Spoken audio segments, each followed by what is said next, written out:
Hi guys, welcome to another video. I wanted to make a quick video about narcissists and how to spot a narcissist and the one thing you need to know about narcissists. So there's already a lot of content out there, really high quality stuff. I myself met a lot of narcissists in my life, or a few at least. I studied their energy and I became aware of the reason for the narcissism is their huge trauma and their huge pain, right? So, um, sorry. So this one, so basically, when we talk about empath and narcissists, right? The thing about both of them is the reason for becoming a narcissist or an empath might be a lot of times actually the same kind of trauma, the same kind of reason why they became narcissists or empath, right?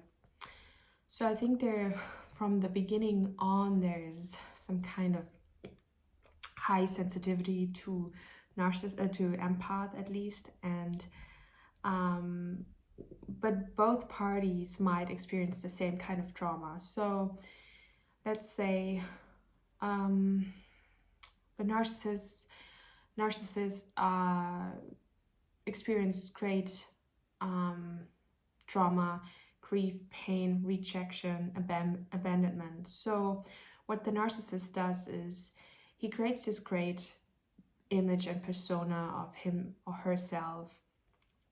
Like, instead of thinking I'm not deserving, they create this image of I'm so great, I'm so grand, I'm so grandiose, I'm really good at everything. I look into the mirror and I just fall in love with myself because everyone hated me, so out of, or like everyone rejected me, so out of trauma I create this um like opposite kind of scenario, that I'm actually that grandiose persona and nobody ever saw how grand I am and how amazing I am. So everything I do is grandiose and I have it all figured out.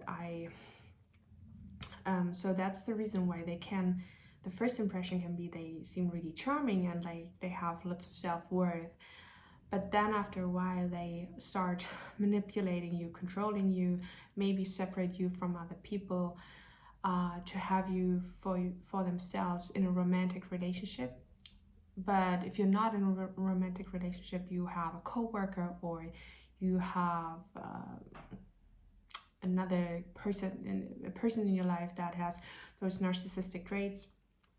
They maybe separate you from others. They start gossiping about others with you or about you with others. So they constantly create trauma and negativity.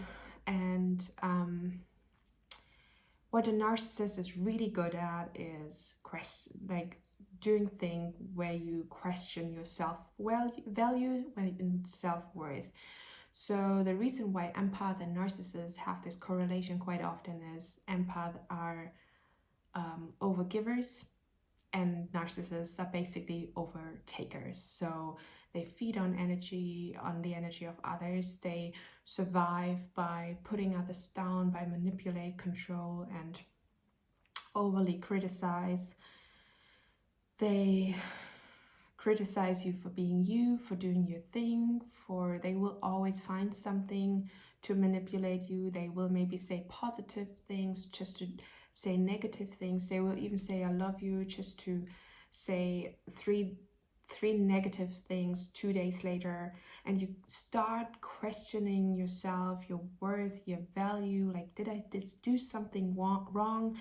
They keep you in a sense of, or in a state of confusion and doubt and self-doubt and questioning yourself. When they use gaslight to manipulate you, so basically tell you you're overreacting or you're so sensitive, when you question them or when you even confront them, things can get really ugly because they will either gaslight you or just lie, straight up lie about what they said or didn't say.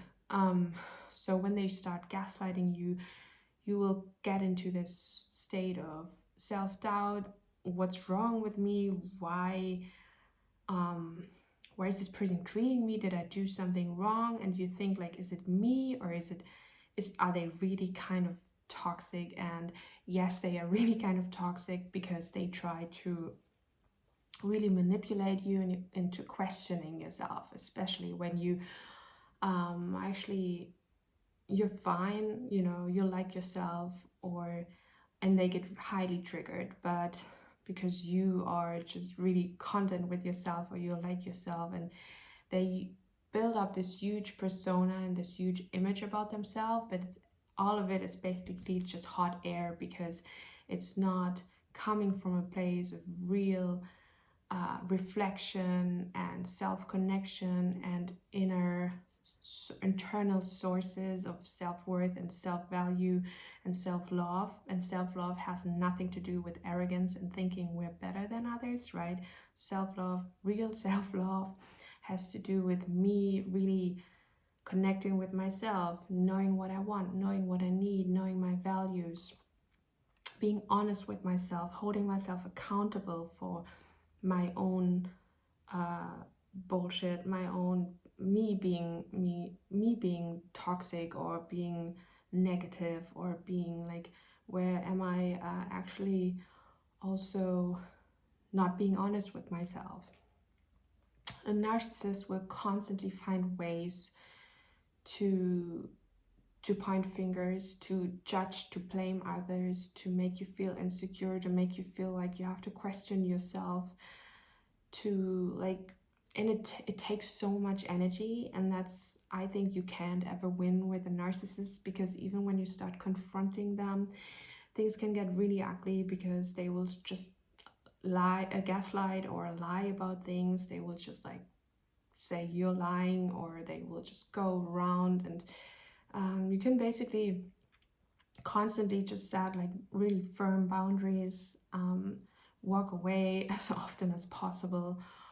Also, confronting them, I think it's really like, it's really necessary to confront them with their toxicity, but only if you're stable enough, and only when you kind of, you can leave that situation. But confronting them, somebody who has like this grandiose picture of themselves, they are not able to take criticism, because it just like, the whole world is like, when you when you criticize hot air, right? Hot air gets angry because it hasn't a stable ground, and it's not, if you know yourself and you like yourself and you have self-value, somebody's criticizing you, but you don't have to react or get really like triggered or angry. You can like reflect on it, you can sit with it, you can, okay, I do this, but I also do that, and kind of a balanced, healthy kind of way of dealing with criticism. So the one thing about narcissists is basically they will want to make you feel bad about yourself. They will do everything and anything so they can suppress you, feel better than you, feel on top of you, feel like in every relationship they need to compete, feel better than others, whatever. Like, it can be about sexual partners, how many sexual partners you had, and they will find ways to compete in that kind of area. It can be about your profession and sports, the way you look, your body. Like, they can find ways, and then especially when they're insecure, they will find ways to point fingers or criticize you. That's the way how they deal with their own insecurity, by putting others down, tearing others down, criticizing others, pointing fingers, judging, gossiping, being negative. So they take lots of energy, like from themselves, by constantly focusing on others, but also from the people dealing with them, because they are like, you keep questioning yourself, because sometimes they're positive and sometimes they will just like, and like say something nice, to say three things negative or toxic or manipulative about you or towards you just 2 days later, right? So the one thing you need to know about narcissists is basically they want to make you feel bad about yourself. They want to uh, put you down and like criticize you. They want you to question yourself because that's what they do all the time. But they pretend with their grandiose picture.